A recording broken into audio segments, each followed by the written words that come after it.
Зачем Пентагон говорит с Москвой, от чего морозятся в Кремле, от какого рода наказаний, куда теперь поедут поезда из России в один путь долговечный? Обо всем этом и не только будем разговаривать прямо сейчас. Меня зовут Ирина Узлова, и со мной, друзья, как видите, Сергей Асланян, журналист и ведущий программ «Ходорковский лайв». Сергей, здравствуйте, искренне рада вас видеть. Здравствуйте, рад вам. Сергей, мне не дает покоя вот целый день прям вопрос, точнее даже с ночи. А зачем Ллойд Остин, глава Пентагона, министр обороны Соединенных Штатов Америки, представитель цивилизованной демократической страны, разговаривает по телефону с министром агрессии Российской Федерации Андреем Белоусовым, таким образом предоставляя ему статус того, что они признают эту власть, не отказываются от коммуникации с ними, так и говорят в Пентагоне сохранить коммуникации. Патрик Райдер, бригадный генерал и спикер Пентагона, говорит, а зачем сохранять эти коммуникации с агрессором, который все сделал годами своего вторжения в Украину не только, чтобы коммуникации такого рода и разрушить?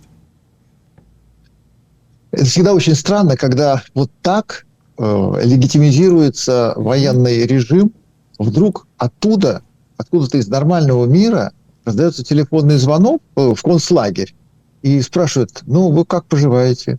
И он говорит, это нормально у нас все. И сам факт по себе этого звонка, он говорит о том, что их принимают за собеседников. Это удивительно, потому что лишено какого бы то ни было смысла, и на поверхности это воспринимается как абсолютно бессмысленный звонок, когда, ну, просто позвони, а что мне? У меня после обеденного перерыва есть 5 минут, звякну-ка я этим русским. Внутри это означает совершенно другое. Есть общая доктрина, она очень выпукло смотрится на примере того большого количества предложений в отношении будущей России, которое сформулировано очень многими странами, находящимися рядом, соседей. Обнести забором, выкопать ров, наполнить его водой с крокодилами, колючая проволока, и пусть они там сами разбираются. Вот это самый неправильный путь, потому что за этим забором обычно вызревает какая-то химера. Либо ядерное оружие, либо какое-нибудь бактериологическое, но оттуда точно, без присмотра, что-нибудь совершенно непоправимое появляется и губит всех. Поэтому отгородиться забором от землетрясения не получится. И от наводнения не получится. И от извержения вулкана тоже не получится. И вот подобные контакты, это называется на военном языке как раз наличие, ну, в случае войны, огневого контакта, а здесь просто контакта. Сам по себе этот звонок, он говорит о том, что... То есть мы-то его воспринимаем как пустые слова. То есть позвонил совершенно живущий на Олимпе, неприкасаемый, у которого все отлично. Американский генерал. Я похлопал по плечу. Нет, он на самом деле позвонил и сказал, а вы не расслабляйтесь, мы за вами приглядываем. Поздравляю, кстати, вы тут новый министр, да? Ну, отлично. Мы смотрим, мы знаем, мы изучаем. И НАТО никогда особо не афиширует свою осведомленность. Но вот в советские времена, ну, например, когда на границе с Норвегией у России, у Советского Союза с Норвегией сопредельная территория, то есть вот эта длина границы, там порядка 40 километров. И не было никакого по ту сторону, то есть с этой стороны Советский Союз тщательно охранялся, чтобы, не дай бог, никто не сбежал от счастья социализма. А по ту сторону был один просто натовский наблюдательный пост, такая вышка торчала. И смотрели, что там у русских. Они точно знали, что со стороны Советского Союза мышь не проскочит. И, в принципе, производили очень расслабленное впечатление. И когда моего приятеля-лейтенанта назначили на эту точку служить, в погранзаставу, которая отвечала как раз за этот участок границы, он приехал, вышел из УАЗика, там его встречают какие-то местные прапорщики, ведут к местному майору. В этот момент по громкой связи над лесом: поздравляем лейтенанта Смирнова Николая Владимировича, 69-го года рождения, с присвоением ему должности заместителя командира погранзаставы, вступлением в должность и прибытием на территорию.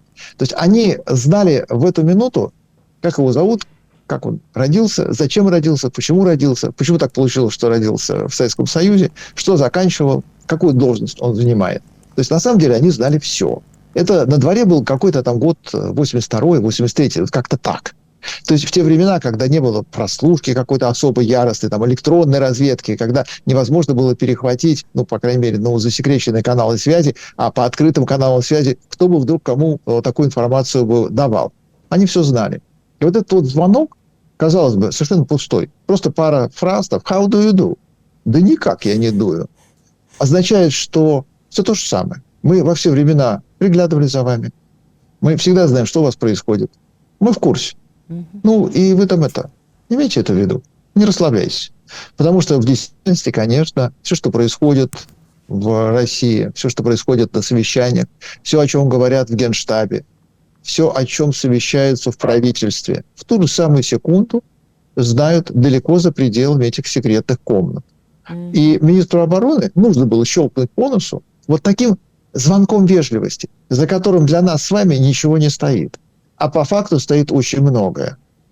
И невозможно отпускать в автономное плавание фашистскую страну-агрессора, чтобы она у себя там за колючей проволокой сначала приготовила, например, Вторую мировую войну, потом приготовила вторжение в Афганистан, потом приготовила все остальные войны, конфликты, в которых Советский Союз участвовал прямо или косвенно. Вот именно потому, что был за железным занавесом, потому что это была страна, которой очень трудно было вести агентурную работу, оперативную работу. Она была предоставлена сама себе. Вот чтобы сейчас этого не было, в том числе годится такой очень вежливый, очень аккуратный, практически поздравительно-открыточный вариант из серии, вы теперь при должности, давайте, если что, телефончик знаете, звоните, когда надо будет. Да-да, и, возможно, на кого-то настучать, чтобы не оказаться там, где уже оказались или скоро окажутся Шойгу и Герасимов, и уже их не будет спрашивать Евгений Пригожин, которого ликвидировал и в свет иных иллюзий сослал Владимир Путин, а будут спрашивать их, где сухари, где адвокаты и не только. В то же время, конечно, представитель Путина Род Песков говорит, мы считаем достаточно абсурдными, как и прошлые два ордера, касавшиеся главы государства, так он называет Путина, и детского омбудсмена, который обвиняет, напомню, Международный уголовный суд ордерами от 17 марта года 2023 в тотальной краже украинских детей. 20 тысяч таковых вывезены незаконно, нелегально украдены в Российскую Федерацию. Песков говорит, мы юрисдикции не признаем, ордера эти не признаем. Но, тем не менее, рано или поздно признать придется. По всей видимости, я считаю, что тут не только символизм. Сергей, а вы? Во-первых, у этих ордеров нет срока давности, они навсегда. И вот теперь уже это означает, что никуда ты не денешься, потому что в этой стране власть меняется. Через какое-то время не будет Путина, а Шойгу вполне возможно, что еще останется. И омбудсмен тоже останется. И все остальные, кто под эти ордера попадет, а будет еще очень много народу, они еще какое-то время поживут. И если сегодня им кажется, что они под защитой непризнания легитимности и ордеров оттуда из-за рубежа, которые совершенно недосягаемы здесь, на территории России, то через годик, через два вполне возможно, что это будет открытая территория, куда совершенно спокойно войдет конвой и скажет, так, нам, пожалуйста, упаковать в оригинальном виде и загрузить в багажник, значит, по списку Герасимов, Шойгу, так, Путин уже помер, вот эту самую, как она там у вас называется, с двойной фамилией, а заодно всех остальных, к тому моменту их уже будет очень много. Сегодня это не завтра. Завтра для них теперь окрашено очень тревожным цветом. Да. Вот прям совсем тревожным. Это не говорит о том, что они не поедут в Дубай и шопиться. Да нет, конечно. Это говорит о том, что с этой минуты на них объявлена охота. И если они еще на себе не чувствуют красненькую точку лазерного целеуказания, это не значит, что ее нет. Да, да, она уже есть, еще и какая. Если они не видят, кстати, примечательно, что они уже сами, как касательно погромов очередных и, как они говорят, терактов в Дагестане, да, там выходил Рогозин, который красную точку видел на своей другой точке, говорит, не надо все списывать на англосаксов, на Штаты, потому что мы за тем, что не видим в своем глазу бревна, в чужом только ищем соринку, это может все привести к тотальным плачевным последствиям. То есть они уже начинают понимать на разных уровнях, что не все, слава богу, мягко говоря, и в Дагестане в том числе. Рогозин-то, он, конечно, гораздо изображать из себя неумного и отсталого. Он, конечно, очень конъюнктурный, очень продажный. Он, как флюгер, поворачивается в нужную сторону. Но, во-первых, он все-таки по образованию журналист. То есть человек с изворотливыми мозгами и умением задавать вопросы. Он, причем, журналист того периода, когда задавали вопросы, когда это было важно. Это на сегодняшний день журналистики в России не осталось. В те времена еще кое-что было. И Рогозин абсолютно правильно здесь выступил со своей неприкасаемостью и непотопляемостью поперек основной доктрины власти о том, что на Кавказе силой можно загасить все, потому что преступников там всего 1,5 человека, нужно просто их поймать и поставить на место или посадить за решетку. Нет, это просто Кавказ уплывает. Это были на самом деле 3 зеленых свистка, означающих, что ну а вот теперь попробуйте вступить с нами в переговоры, потому что власти там, конечно, никакой нет. Ну, как говорил Збигнев Бжезинский, восточные деспотии не реформируются. И, конечно, ожидать от того, что на Кавказе вдруг после веков Средневековья что-то изменится, потому что Кавказ средневековым был и при советской власти, при том, что он носил цивилизованную одежду, ходил в библиотеки, получал высшее образование, но при этом оставался таким же. И это, кстати, не мешало и не вступало в противоречие. Те же самые чеченцы нормально совершенно пили водку на свадьбах и гордились партийными билетами, а отнюдь не Кораном. Но общее состояние Средневековья там оставалось. И каждый раз, когда этим людям говорят, а давайте вы будете вот по нашим лекалам жить цивилизованно, жить современно, давайте с высшим образованием, давайте культура, ну, кинематограф, в конце концов, попробуем. Они всегда почему-то ускользали от вот этих предложений. Казалось бы, ведь для нас с вами это атрибуты нормальной жизни, когда у тебя есть своя собственная киностудия, когда тебе в городе, например, как это в Тбилиси было, построили метро, когда у тебя есть заводы, то есть промышленный потенциал твоей республики развивается, ну, помимо сельского хозяйства. Казалось бы, это же все очень неплохо, это неплохие предложения. Они поднимают общий уровень.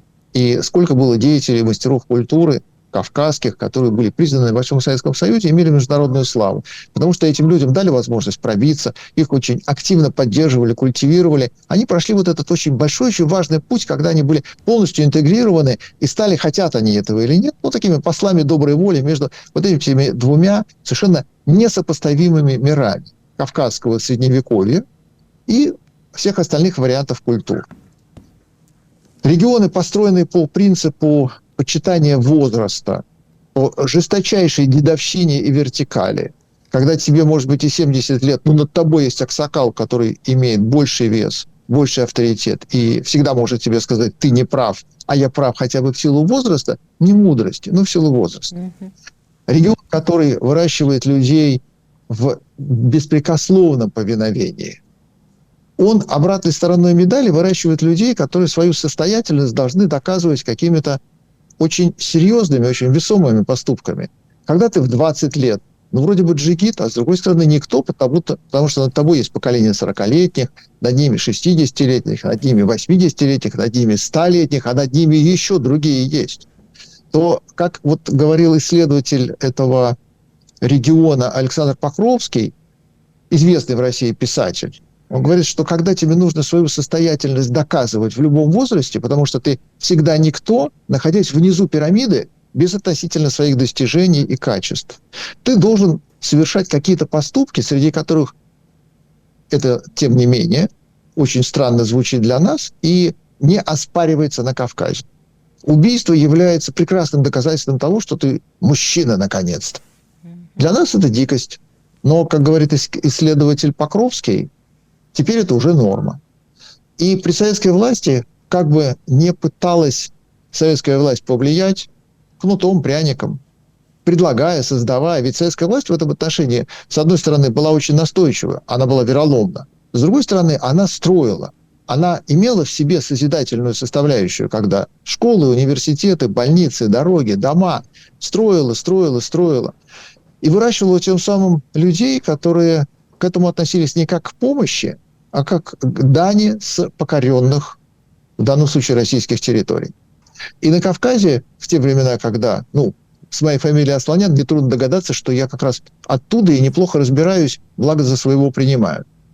И там всегда говорили, что с какой стати мы будем работать, когда нас кормит Советский Союз и русский брат. Как говорил мой знакомый грузин, я в день ворую немного, всего лишь на 50 рублей. При зарплате 100 рублей в месяц в Российской Федерации. Немного, да. И во все времена не было никакой дружбы народов. Это было то самое попытка, с одной стороны, Кавказа получить дань с России. России, что сейчас это в особо обостренном виде заметно на примере той же самой Чечни, деньгами закидать пожар. Потому что пожар там всегда. Если же посмотреть, какие традиционные промыслы в этом регионе, причем сейчас, конечно, все поделились на 638 национальностей. Каждый аул – это толщенный учебник истории. У каждого аула есть в истории свой царь. Этот царь владел от имени этого аула всем Черноморским побережьем и всем Кавказом. Своя письменность, свой язык, свои национальные костюмы, свои национальные обряды. За гору завернул, там совсем другие люди живут. Они вообще ничего не понимают, и вообще они никто на фоне нас. Вот если сейчас воткнуть палку в землю, написать на ней какое-нибудь новое географическое название, к нему моментально будет прилагаться многовековая история, как тут жили испокон века, у нас был свой царь, своя религия, своя культура. Так Кавказ устроен. Если посмотреть, чем он на самом деле занимался, он, во-первых, без разбору, с точки зрения русского царя, назывался черкесом. Сейчас этих национальностей очень много, они все очень старательно свою самоидентификацию требуют соблюдать в глазах всех остальных, тогда они все общим мазком были просто черкесы. Костюм национальный назывался черкеска, и никто не вдавался в подробности, какие там газыри, какие там узоры и какие там папахи. И о традиционных промыслах, о которых мы вот во вторую и в первую чеченскую узнали, когда торговали людьми, мы помним по кавказскому пленнику. Чем в кавказском пленнике занималось местное население? Очень неприглядный исторический литературный артефакт. Конечно же, не документ. Ну, откуда Лермонтову узнать, что-то было на самом деле на Кавказе? Ну, он там мельком, подумаешь, повоевал чуток, разве он что-то понял? А то, что он написал, это же, конечно, национальная рознь. Это для того, чтобы посеять постоянную, прижизненную и многовековую вражду между великими народами, которые почему-то собирательно называются черкесами. Поэтому Кавказ, он на Россию всегда смотрел как на источник кормления, ну, заодно там приторговывая людьми, там, почему бы офицерами, например, не поторговать. И, конечно, он не собирался интегрироваться так, как это в понимании России должно было произойти. При том, что абсолютно у каждого есть свои писатели, свои художники, скульпторы, свои киностудии, свои библиотеки и все остальные культурологические составляющие цивилизованного образа жизни. Сейчас это все закончилось. Россия там не строит библиотеки, Россия там, в принципе, не строит больше ничего, кроме как дает деньги для того, чтобы та же самая власть в Чечне построила себе Грозный Сити и дала квартиру, например, какому-нибудь Депардье. Влияние России минимальное, кормление с российского кошелька максимальное, и еще при этом, конечно же, очень резкое, очень конкретное, очень глубинное отторжение правил российской жизни, культуры российского образца и всего остального, что в этом мире воспринимается чуждым. А для кавказского мира чуждым является русский мир, славянский мир и западноевропейский мир во все времена. Причем тут не то, чтобы это обязательно носило какой-то вот акцент только против русских. Просто Россия там присутствовала давно. В основном огнем и мечом. Россию испокон веку не любят. И не меняются, и не реформируются, о чем и говорил Збигнев Бжезинский. Сейчас, ко всему прочему, вот эти люди нереформируемые и не желающие никак интегрироваться, они потихонечку, забирая свою территорию, откачевывают в некое автономное плавание. Оно им нельзя сказать, что очень нужно. Они не очень знают, как этим распорядиться. Но сначала они хотят решить главный вопрос – отказаться от того, что не нужно, а потом уже плыть в ту сторону, в которую нужно. Это очень трудный путь, он занимает обычно много веков, он очень кровавый, никогда ни к чему не приводит, но, тем не менее, на Кавказе этим принято заниматься старательно, тщательно, в том числе готовя кадры. И то, что сейчас произошло в Дагестане, говорит о том, что вот этот бунт золотой молодежи, а террористами оказались не социальные низы, а социальные верхи. Это как раз те самые люди, которые, казалось бы, ну вот чем занимаются в России дети высокопоставленных начальников? Они в основном занимаются самоуничтожением. Они ездят на роскошных машинах, в пьяном угаре, за наркотиками и за венерическими заболеваниями. То есть они вред, если и приносят, то очень узкому кругу лиц. Они не выходят на большую дорогу с автоматом. Это вот такая же золотая молодежь. Это дети чиновников, это дети владельцев, это дети удельных князей. На Кавказе мы видим, что сценарий немножко другой. Как только у тебя появляется сытость, почему-то в том числе это приводит к подобным условиям, к подобным ситуациям. И Усама бен Ладен, вспомним, он был отнюдь не представитель социальных низов и выразителем протестов социальных низов, он был миллионером. То есть он сначала разбогател, а потом уже пошел убивать. И, конечно, здесь обязательно исламская составляющая. И ислам в данном случае является прикрытием, потому что при любой религии, если почитать, ведь в России было в свое время специальное постановление о том, что религиозную литературу, первооснову, Коран, Библию, Тору, ни в коем случае не считать экстремистской. Вот Борис Акунин, его книги, это экстремистские книги. А, например, Библия, Коран или Тора – нет. Но если почитать тот же самый Коран, там довольно много очень даже кровожадных статей. Не считается. И правильно не считается. Если почитать Тору, так это, будь здоров, какая экстремистская литература. И как раз здесь очень правильный подход, потому что религиозная литература не требует от тебя убивать во имя Иисуса, во имя Аллаха, но это не значит, что этим нельзя воспользоваться. И на Кавказе вот то, что сейчас произошло, например, в Дагестане, как раз было еще и с обязательным здесь, с таким сопутствующим довеском религиозным. Но до этого Коран ведь не переписывали, его как написали, так он и есть. И до этого мы помним огромный период, когда Коран не был побудительным мотивом для того, чтобы убивать. Ну, потому что он и не является. И люди, которые исповедуют ислам, совершенно спокойно и нормально, в том же самом богатейшем государстве Объединенные Арабские Эмираты, они даже не подозревают, что у них, оказывается, в Коране написано, что они должны не богатеть и раскидывать деньги по окрестностям, чтобы они процветали, а, оказывается, они должны никому денег не давать, а всех убивать. Им это в голову не приходит. Коран-то один, книга-то одна, религия же одна, и те, и другие религиозны, и те, и другие ходят в мечеть, и те, и другие почитают каноны, но почему-то не видят в этом повода для убийства. То есть в данном случае то, что взяли и использовали Кораны, то же самое, как много веков тому назад использовали Библию для крестовых походов. Да. Во имя Господа пойти и поубивать всех. Для чего? Ну, для того, чтобы наша правота была более правой, чем ваша правота. Во имя кого? Во имя Господа нашего Иисуса Христа. Бедный Иисус Христос. Он совершенно не на эту тему, в принципе, придумал все те добродетели, о которых говорил. И поэтому каждый раз, когда вот сценарий запускается как гнойник и начинает уже разлагать все тело, религиозная составляющая там идет довеском, с которым, казалось бы, обезоруживающе, ничего нельзя поделать. И именно поэтому между исламом и исламизмом так много пытается людей поставить знак равенства. Исламизм – это как раз подмена. Он не имеет отношения к исламу. А ислам не требует от людей быть с утра до ночи убийцами и совершенно спокойно позволяет им десятилетиями, а то и веками спокойно жить совершенно с любыми соседями. Что, кстати, и в Дагестане было, в котором синагога до того, как ее сожгли на этой неделе, простояла 110 лет. То есть она пережила гражданскую войну, она пережила все последующие виды этнических чисток, конфликтов, войн, расказачиваний, раскулачиваний, борьбы, в том числе с религией. И в Дагестане люди, которые исповедовали ислам и жили рядом, совершенно не считали нужным громить синагогу. Ну вот никак. Хотя, казалось бы, если у тебя в исламе, если у тебя в Коране написано что-то на эту тему, ты должен прочитать, пойти и сделать. Нет. Абсолютно нет. То есть в этих же самых регионах живут люди, которые читают те же самые святые книги и не делают из них вывода, что нужно взять автомат и пойти, например, убить 26 полицейских. Другие, пользуясь тем, что у них это написано в книге, охотно оправдывают свое убийство, а на самом деле у них нет оправдания, потому что убийство для них является самоцелью. Именно в этом и происходит разграничение между террористами и всеми остальными. Это такой обычный террор, но которому всегда нужна идеология прикрытия. И Россия наблюдает эту ситуацию на протяжении, ну, по-хорошему, если смотреть, то веков. И ничего не может сделать, потому что у России всегда ответ один, силовой. Либо мы растопчем, либо мы накажем строго. Собственно, чем сейчас занимается Россия? Тем же самым. Она пытается навести порядок силовыми методами.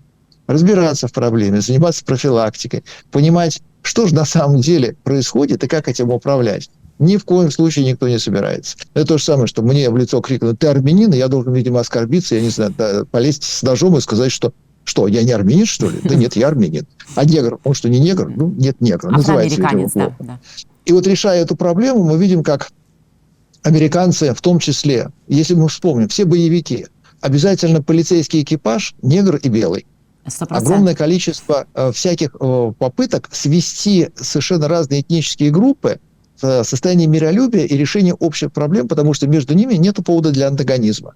И когда Америка занималась, а она очень быстро исторический период прошла, потому что еще в войну во Вьетнаме она вошла российской страной, в которой негры были там только для белых, было запрещено совместное обучение, то есть негритянские учебные заведения, негритянские университеты.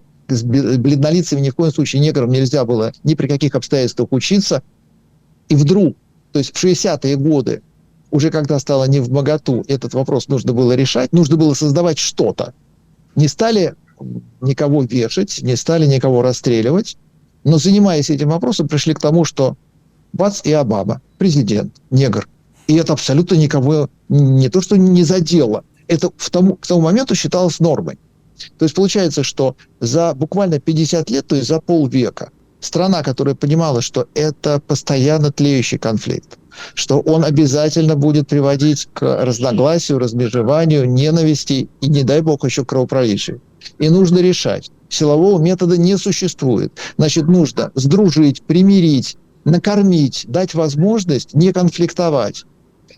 Острые точки болевые определить, разобраться в них и попытаться нивелировать. И в результате, когда американское общество приходит к тому, что у них негр-президент, это абсолютно нормально. Это воспринимается как «да здорово, да молодцы, да какая красота». И когда, например, в Великобритании Сунак тоже не титульной нации, к этому моменту уже общество подошло в понимание того, что, а вы знаете, это норма. Да. В этом ничего такого страшного нет. Потом у американцев резкий откат БЛМ, когда начинается расизм, но уже против белых. И тут выясняется, что да, перегнули палку. Так долго решали проблему в пользу одних, в ущерб другим, что теперь нужно как-то откатываться назад. И тем не менее, какой огромный путь прошли за очень короткое время. Если предположить, что вопрос с неграми, оказывается, решается. И негров не нужно перекрашивать. И не нужно им всем давать ту же самую сыворотку, из-за которой получился Майкл Джексон бледнолицем. Можно, оказывается, быть негром, и никто тебя за это не будет ни унижать, в обществе тебя не будет притеснять, и ты будешь иметь равные права, а может быть даже и больше. Что несправедливо, но тем не менее. То есть, оказывается, это возможно. Значит, и на Кавказе, на котором всегда тлеет, и на котором в последнее время прикрываются исламом, хотя ислам здесь не является отправной точкой, и по большому счету вообще ни при чем.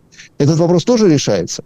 Но Россия в века считала нужным прислать туда экспедиционный корпус, всех покарать, сжечь и посмотреть, насколько она усмирила этот регион. Потом выясняется, что ненадолго. Поэтому, оказывается, можно решить проблему? Можно. Россия никогда не умеет решать проблемы.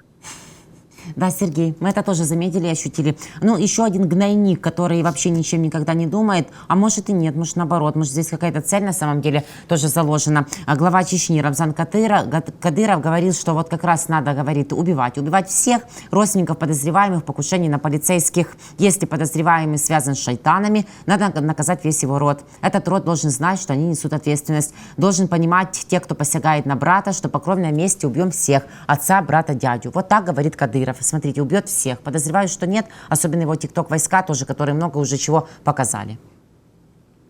Ну, картинка как раз абсолютно нормальная советская, когда сын за отца все-таки отвечает. И тут непонятно, кто у кого научился, русский у чеченов или чечены у русских. Но это такая картина мира, когда ты закончил Гарвард, преподаешь где-нибудь там в каком-нибудь университете Джорджа Вашингтона, в этот момент к тебе домой приходят и тебя режут и говорят, а потому что твой прадедушка, он вот там в России давным-давно был причастен к тому событию, которое мы считаем терактом, а поскольку наш великий Кадыров повелел всех вырезать до какого-нибудь там 3-5 колена, то вот пришла расплата, справедливое возмездие. Вот теперь мы наконец-то тебя зарезали. Здрасте. Вот та самая ситуация, о которой мы только что говорили, нерешаемая абсолютно. Если люди находят повод для убийства, они его найдут во всем, неважно за что. Ну, как это бывает там в России нормально, когда восточный человек едет на хорошей машине, из соседней машины ему показывают большой палец, говорят, у тебя классная машина. А он говорит, что? Что ты имел в виду? Что ты мне хотел сказать? И на всякий случай зарезал. Вот несколько лет тому назад была история, когда парень на БМВ также вот точно поаплодировал какому-то восточному человеку на БМВ, а тот подумал, что это знак внимания девушки, сидящей с ним. Он на всякий случай этого парня зарезал. Ну, потому что, наверное, это все-таки ты что-то имел в виду против или за, а она моя, а она мне принадлежит, а она моя вещь, а поэтому моей вещью распоряжаюсь только я. Ну, вот такой культурный код. И Кадыров, когда сейчас говорит о том, что убивать всех до там, какого-то колена, он вызывает оторопь, потому что за дикость, что за кавказское средневековье? Минуточку, а Россия чем занималась при Сталине? Когда отца расстреляла, мать с малолетними детьми по разным концлагерям, и отдельные концлагеря для детей, членов семьи врага народа. И отдельный просто термин ЧСВР, член семьи врага народа. То есть ты вообще ни при чем. Ты там ребенок, родившийся в семье, где есть мама, которая вообще ни при каких делах, а вот на папу есть обвинение, что он враг народа. Поэтому ты, ребенок-то в возрасте 1 года, 5 лет, 10 лет, сидишь в концлагере под Карагандой. Казалось бы, это на самом деле ужасная картина.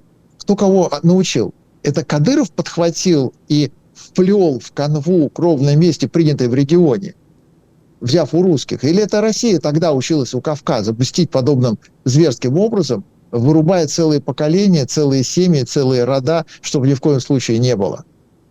Такое взаимное обогащение миров, которые не смогли разобраться друг с другом, но и не побрезговали обогатить подобно.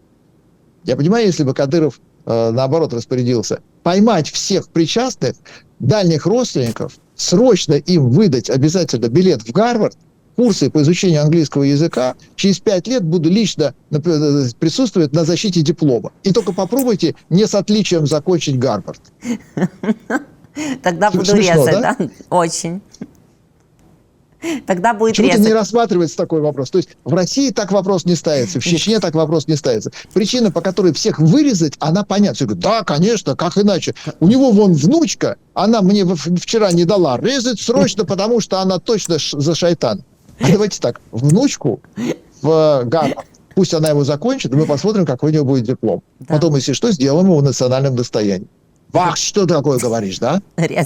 Резать всех. И какая-то внучка будет. И как раз это бы, может, было бы решением проблемы на перспективу, но нет, зачем. Но в то же время, как не просто интегрировались, так с легкостью могут реинтегрироваться, дезинтегрироваться регионы Кавказа, как мы с вами отмечаем. На это у них есть ресурсы, этим они могут заинтересовать и другие страны. И на это у них, судя по всему, уже есть желание. То есть правы, оказывается, понимаю, так и я, и наши эксперты, которые говорят, что как раз с Кавказа и может начаться, ну пусть не развал всей Российской Федерации, но вот такое отсоединение на самом деле важных для нее регионов. Но если юридически это отсоединение еще не закреплено, это не значит, что его нету в повседневности, потому что считать Чечню частью России, Российской Республикой, подчиняющейся законам России, под сенью неприкасаемой и непереписываемой Российской Конституции оснований, конечно же, нет. Чечня уже совершенно давно сама по себе это отдельное исламское государство. На самом деле не столько исламское, сколько исламистское государство. Да. И регионы Кавказа, которые смотрят на это, они понимают, значит так, уходить от России нельзя, потому что Россия кормит бесплатно.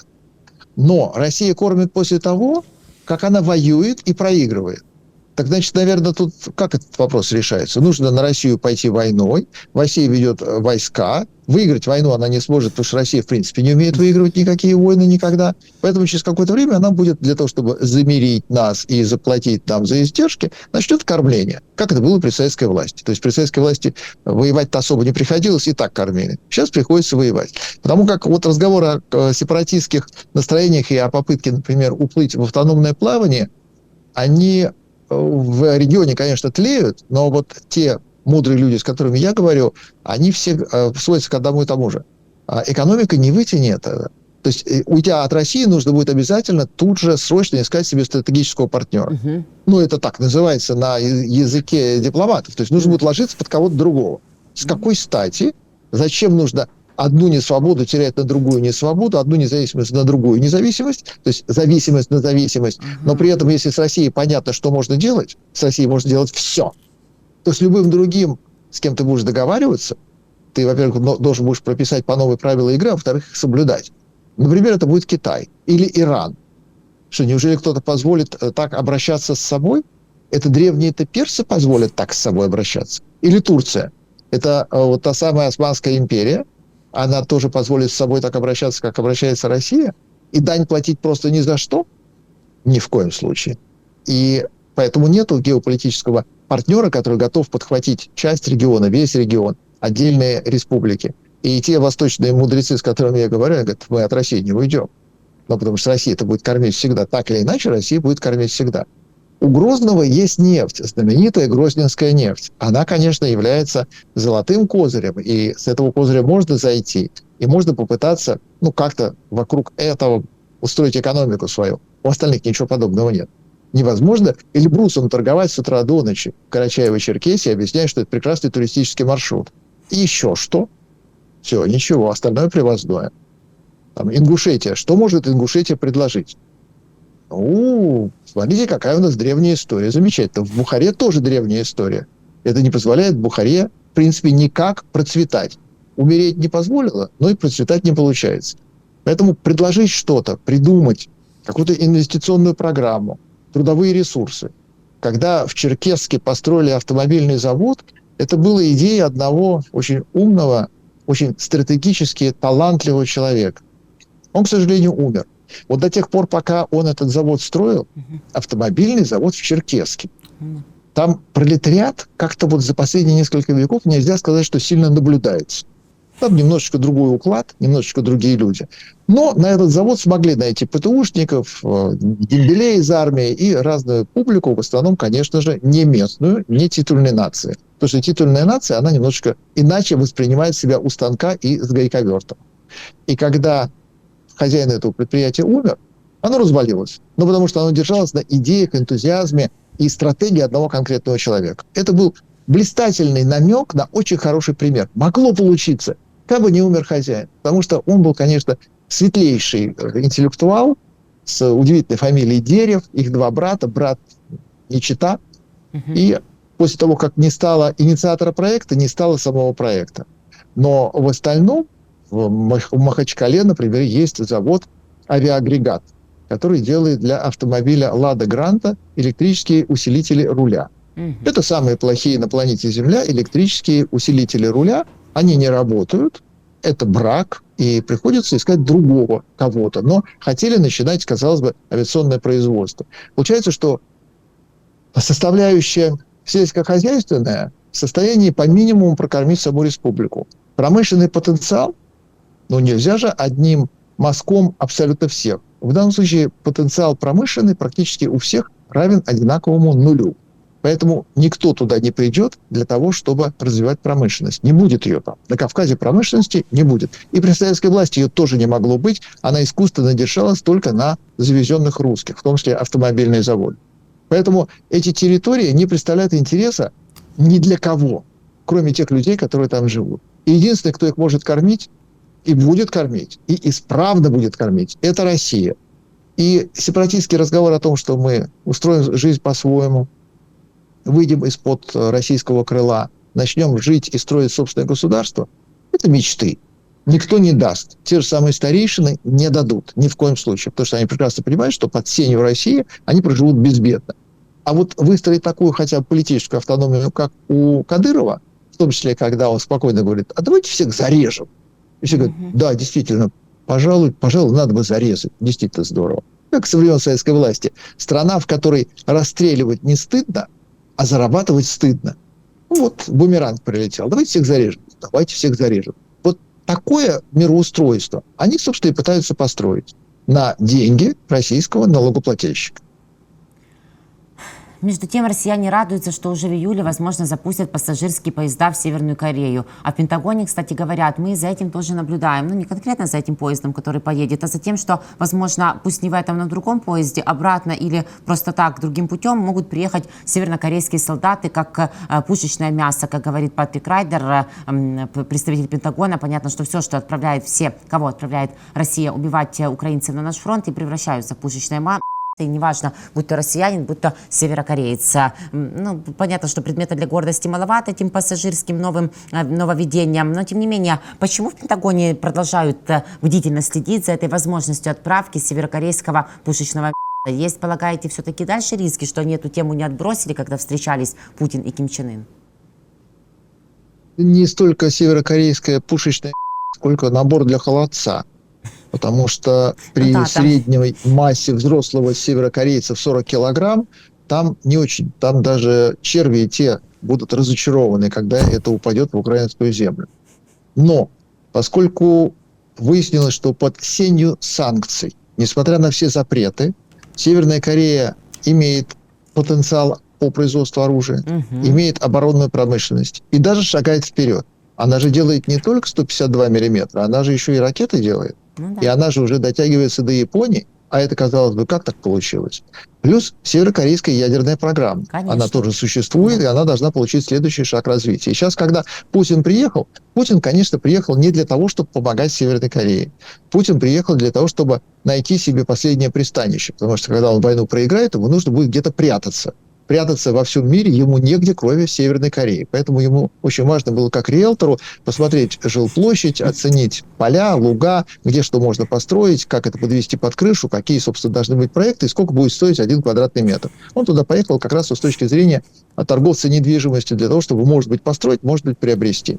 Но, конечно же, от Северной Кореи, которая наконец-то дождалась, наконец-то после Брежнева приехал великий Путин и вернул им кормление точно такое же, как Чечне, как, например, всем остальным бывшим странам соцлагеря, когда это было безбрежное, безудержное, в одни ворота, когда поставляли абсолютно все по первому звонку, свистку и требованию, что было у России, чего не было, потому что России, когда не хватало, когда Советскому Союзу не хватало, он закупал за границей для того, чтобы накормить очередную свою 16-ю, 17-ю, 18-ю союзную республику. Северная Корея наконец дождалась этого, но Северной Корее по-прежнему идеология важнее экономики.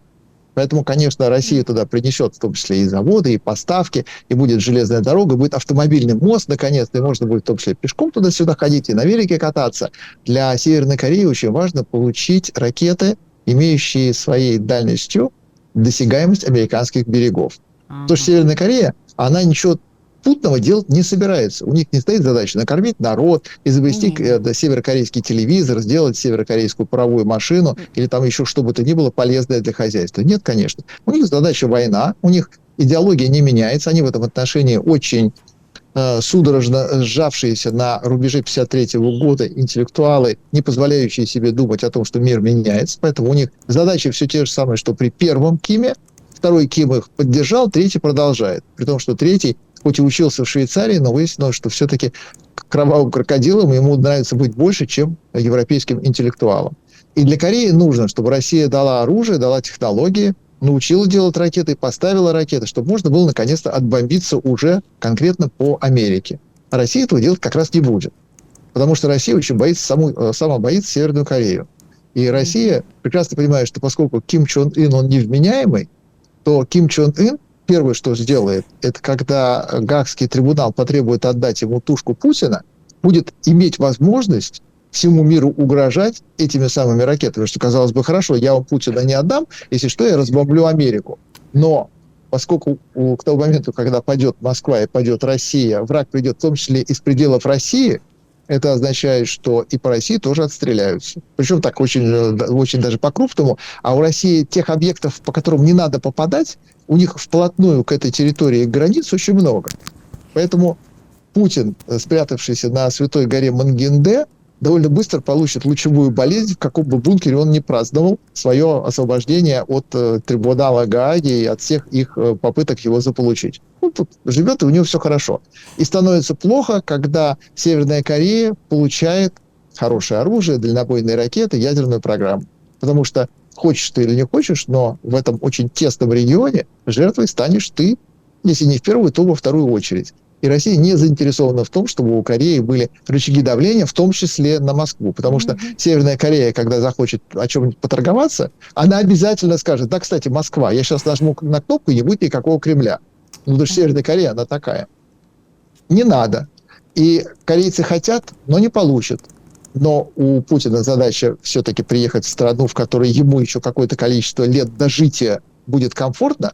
Значит, нужно эту страну облагородить. Поэтому вот теперь-то Корея наконец-то получит еду, машины, одежду, даже зубные щетки завезут. Они, правда, будут китайские, но зато у корейцев будут деньги для того, чтобы их получить. И начнется жизнь. Не случайно его, Путина, так встречали радостно 30-километровыми коридорами живых людей, восторженно аплодирующих кому? Кормильцу, который наконец-то вместо продовольственных карточек везет им отнюдь не светлое будущее. Он им везет достаточно сытое настоящее. Оно дорогого стоит. Они перед этим 40 лет голодали. Они не зря измельчали до мышей. Поэтому, конечно, у них не стоит задача покорять мир, у них стоит задача наесться, а у Путина стоит задача накормить их, но ни в коем случае не дать им рычаг давления, в том числе на себя. Да, Сергей, и как я тут цитирую вас уже несколько дней, нужда погнала Путина в такую дорогу, но эта нужда ему ничем хорошим не обернется, судя по всему.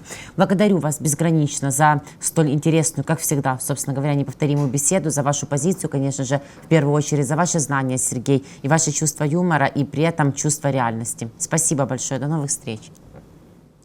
Слава Украине! Героям нашим слава. Дуже дякую вам. Это был Сергей Слонян, единственный и неповторимый журналист и ведущий программ «Ходорковский лайв». С ним была я, Ирина Узлова, друзья. Спасибо большое, что послушали. Я уверена, у вас появились и свои мысли. Озвучивайте их, пожалуйста, в комментариях. Всегда приятно с вами пообщаться. И подписывайтесь, пожалуйста, на YouTube Сергея. Поверьте, там еще больше, еще интереснее. Не пожалеете. На YouTube 24-го. А мы вам будем благодарны. Это позволит нашим беседам, интервью и программам продвигаться его просторами. Так устроены его алгоритмы. Берегите себя, верьте в вооруженные силы Украины. Увидимся и победим.